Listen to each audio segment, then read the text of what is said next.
Hola, muy buenas noches a todos. Bienvenidos a un espacio, un live aquí en Teología para la Vida.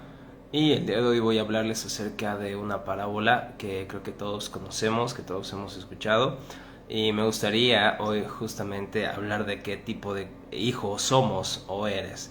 Así que antes de explicar esta parábola y ver un poco acerca de sus implicaciones, me gustaría hablar del contexto de la parábola que hoy nos va a competir estudiar con ustedes. Igual si tienen algún comentario, algo que tenga que ver con esta parábola o con el tema que estamos hablando, no dudes en escribirlo. Igual aquí hay un apartado para hacer tus preguntas, puedes hacer tus preguntas si es así necesario. Así que me gustaría que escuchen en Lucas capítulo 15, vemos en el versículo 1 lo siguiente. Muchos recaudadores de impuestos y pecadores se acercaban a Jesús para oírlo, de modo que los fariseos y los maestros de la ley se pusieron a murmurar: este hombre recibe a los pecadores y come con ellos. Aquí podemos ver un rasgo que parece ser un rasgo que distingue a Cristo desde el inicio de su ministerio. Y es que no solamente se acercaban a él o se interesaban en él los fariseos, los escribas o los estudiosos de la ley. Esto es algo muy real, debido a que podemos ver incluso en Juan cómo Nicodemo tiene muchas dudas, muchas preguntas, quiere saber quién es el Mesías, y él dice: porque sabemos que has sido enviado de parte de Dios.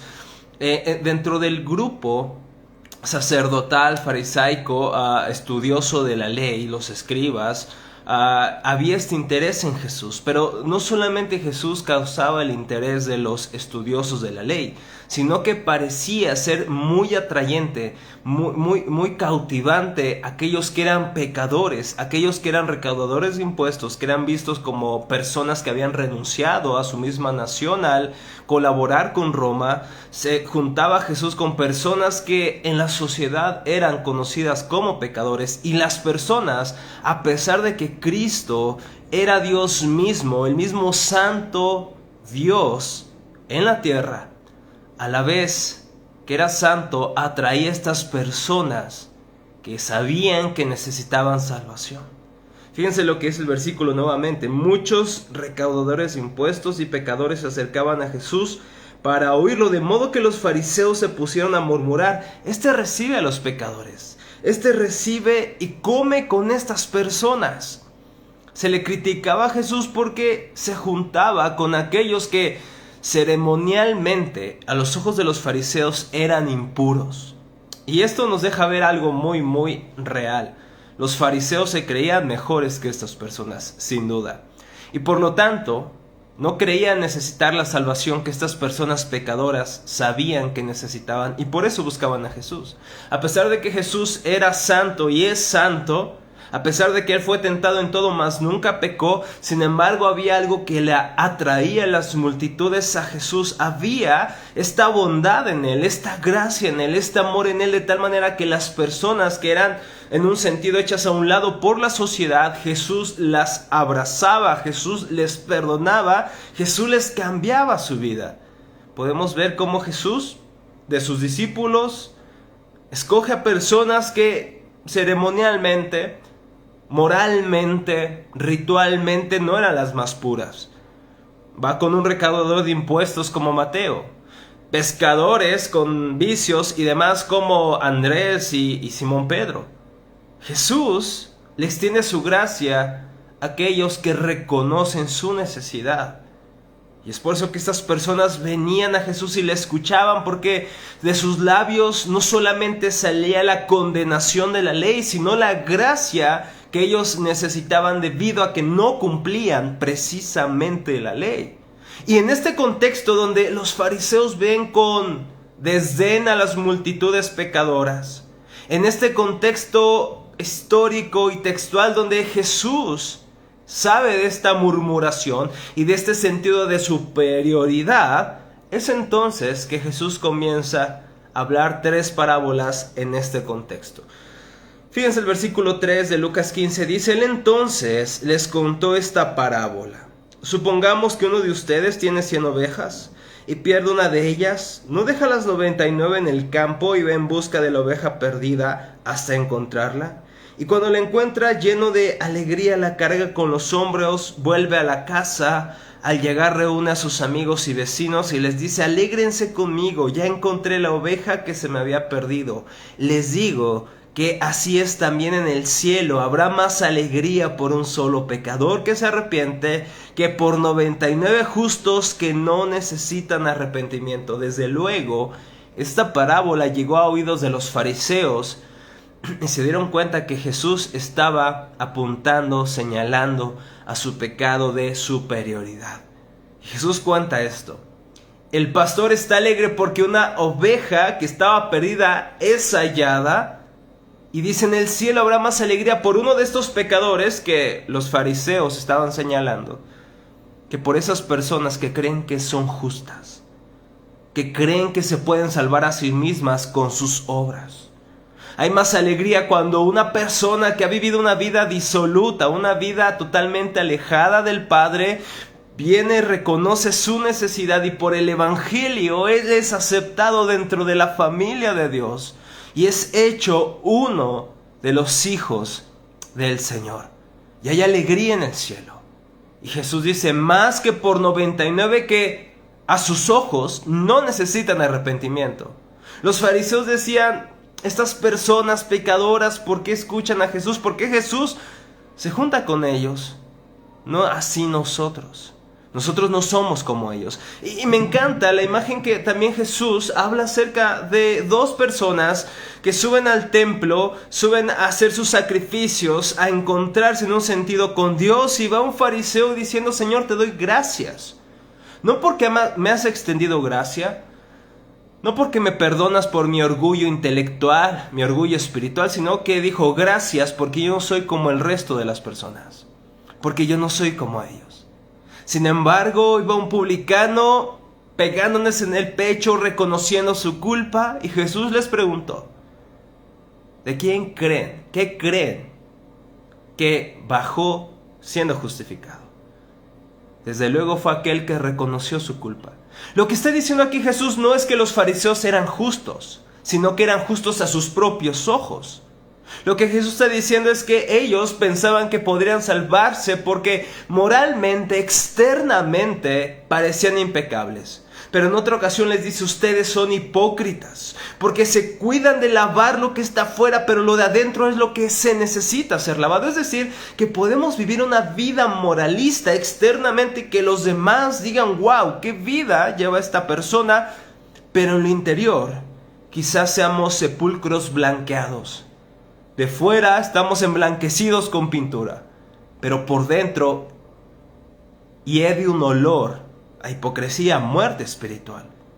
Y Jesús les está diciendo: ustedes se creen justos, ustedes creen que no necesitan salvación. Pues bien, hay más alegría en el cielo porque uno de estos pecadores reconozca su necesidad y su falta de justicia y venga a mí en arrepentimiento.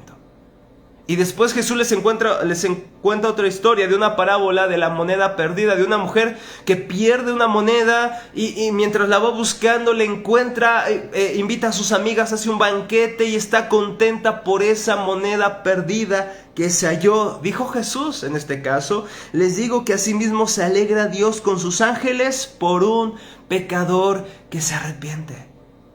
Y con esto le estaba diciendo Jesús: ustedes fariseos necesitan este arrepentimiento. Ustedes necesitan tanto esta gracia extendida como lo necesitan las rameras, los publicanos y cualquier otro pecador. Lo que Jesús les está diciendo es que ustedes piensan que pecar solamente es alejarse disolutamente de Dios, pero también pecado es tratar de salvarte aparte de Dios por tu moralidad.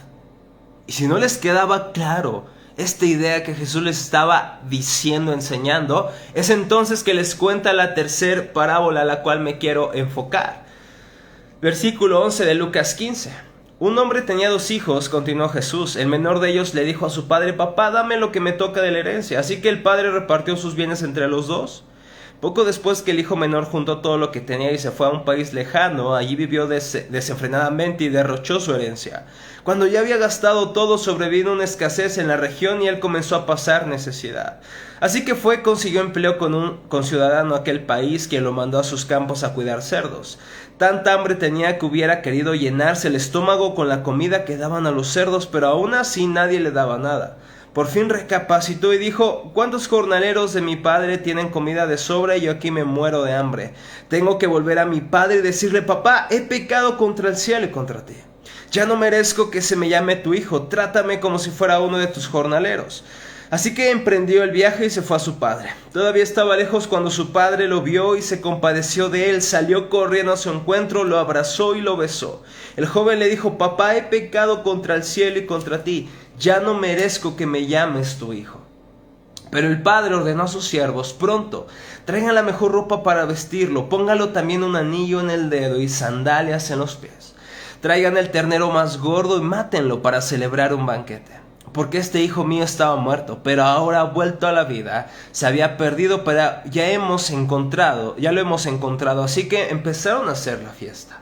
Mientras tanto, el hijo mayor estaba en el campo. Al volver, cuando se acercó a la casa, oyó la música del baile. Entonces llamó a uno de los siervos y le preguntó qué pasaba. Ha llegado tu hermano, le respondió, y tu papá ha matado el ternero más gordo porque ha recobrado a su hijo sano y salvo. Indignado, el hermano mayor se negó a entrar. Así que su padre salió a suplicarle que lo hiciera. Pero él contestó: fíjate cuántos años te he servido sin desobedecer jamás tus órdenes, y ni un cabrito me has dado para celebrar una fiesta con mis amigos. Pero ahora llega ese hijo tuyo que ha despilfarrado tu fortuna con prostitutas, y tú mandas matar en su honor el ternero más gordo. Hijo mío, le dijo su padre, tú siempre estás conmigo, y todo lo que tengo es tuyo.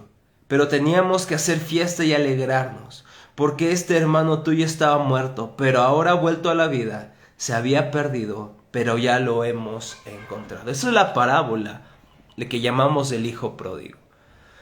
Y fíjense el contexto, cómo lo está haciendo Jesús. Está nuevamente la audiencia, son los pecadores, publicanos y los fariseos, que también eran pecadores, pero ellos no se creían de esa manera.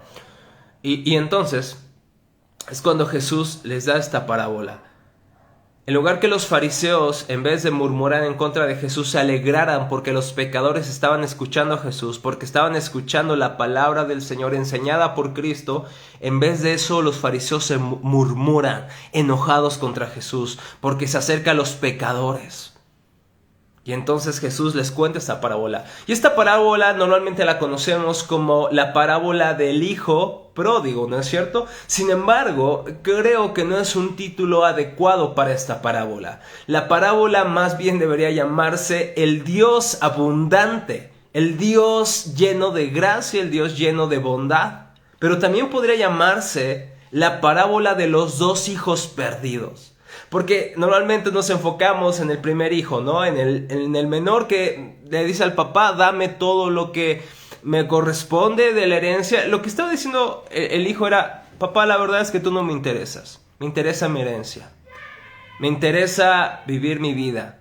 Me interesa tener lo que yo quiero, vivir mi libertad. Lo que Tim Keller le llama el autodescubrirse. Este hijo le interesaba vivir su vida aparte de Dios. Entonces le dice básicamente: padre, no me importas tú, me importa que te mueras y me des tu herencia, así que dámela antes de tiempo. Y entonces hablamos de este hijo, lo cual lo tocaremos en otro momento, pero también vemos que hay el hijo que, cuando el hijo menor reconoce su perdición, viene y se arrepiente y no esperaba ser perdonado, ni siquiera que fuera restituida a su posición original. Sin embargo, cuando el padre lo ve, el padre, siendo una persona realmente mayor, corre y va por él, lo besa, lo abraza, lo perdona, le extiende su gracia. ¿Y qué esperaríamos que el hijo mayor hiciera cuando ve que su hijo menor, el hijo de casa, el menor, ha vuelto, ha recapacitado y se ha arrepentido? Lo que debería hacer es alegrarse con la alegría del padre. Pero lo que hace es menospreciar a su hermano. Lo que hace es simplemente hacer a un lado la alegría que el padre tenía porque su hijo había regresado a él. Así que ese es el punto. No solamente vemos la perdición del hijo menor, vemos también la perdición del hijo mayor, que por su moralidad creía que podría darle órdenes incluso a su padre. ¿No es cierto? Le dice, ¿por qué lo has hecho esto? Es como si le estuviera reclamando, dice el texto, indignado. ¿Por qué no me consultaste? ¿Por qué no viniste a mí? Fíjense lo que estaba diciendo el hermano mayor. Estaba sintiéndose superior a su hermano y no creía que fuera digno de ser perdonado. El hermano mayor se creía mejor que el menor. Y a pesar de que el hijo mayor estaba cerca de su padre en un sentido geográfico, su corazón estaba distanciado completamente del corazón de su padre. A pesar de que vivían juntos, vivían separados en un sentido, ya que el gozo del padre no era el gozo del hijo. Por lo tanto, así como el hijo menor estaba alejado del padre, así el hijo mayor también lo estaba. Lo que Jesús está diciendo aquí es que la moralidad, la superioridad moral nos puede alejar, igual que una vida disoluta de nuestro Padre Celestial. Hay algo que notar muy importante aquí en este texto. Vemos que el hijo menor se arrepiente y entra en la fiesta, en el gozo de su padre, que representa a Dios. Pero el hijo mayor parece que nunca entró a esa fiesta. Parece que se perdió. Qué peligroso es, mis hermanos, cuando pensamos que por nuestra moralidad Dios nos acepta. Pensamos que por nuestra moralidad Dios debería darnos cierta vida que deseamos. Pensamos que por nuestra religiosidad Dios debería darnos lo que esperamos. Y nos enojamos cuando a otros le va mejor. ¿Cómo te das cuenta que eres un hermano mayor? Cuando te enojas porque a otros les va mejor que a ti. Cuando otros prosperan en ciertas cosas, en su carrera, en su ministerio, en su vida familiar, en su vida profesional y sabes, te enfadas porque dices, Padre, pero si yo he hecho esto y aquello, ¿por qué yo no tengo eso? ¿Por qué yo no tengo aquello? Y es así como podemos entrar en la misma dinámica del hijo mayor. ¿Qué clase de hijo eres? ¿Eres un hijo que, a pesar de que has vivido una vida desenfrenada, Dios te perdonó, Dios te ha cambiado el corazón? O quizá eres un hijo que quizá veniste de esa manera, pero ahora quizá confías en lo que tú haces. Quizá confías en cuántas veces vas a la iglesia, en cuánto predicas, en cuánto sabes, en cuántas cosas haces para Dios, y entonces te crees con el derecho de despreciar a quienes no saben lo mismo que tú. Los que no hacen lo mismo que tú.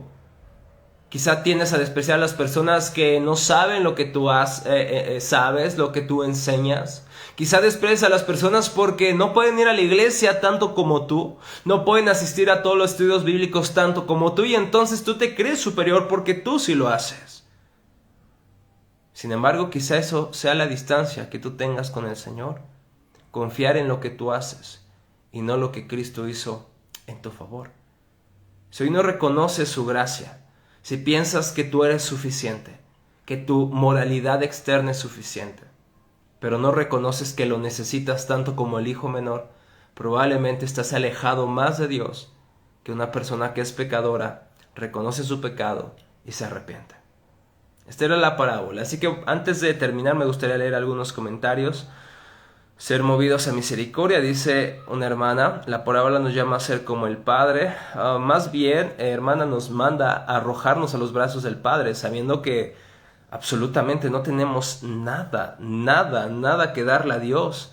Y nada que Dios nos deba, ¿no? ¿Cómo se acercó el hijo mayor? Pensando que necesitaba el padre hacer lo que él quería, le reclamó a su padre, aquel que era el centro de atención y el que en un sentido mandaba. Ahora el hijo se puso en la posición de su padre, y eso podemos ver que somos hijos mayores cuando nos ponemos en la posición de Dios, cuando juzgamos a aquellos que deberían salvarse y a aquellos que no deberían salvarse, aquellos que son buenos y aquellos que no son tan buenos, aquellos que son dignos y aquellos que no son dignos. Tratamos de ponernos en el lugar de Dios.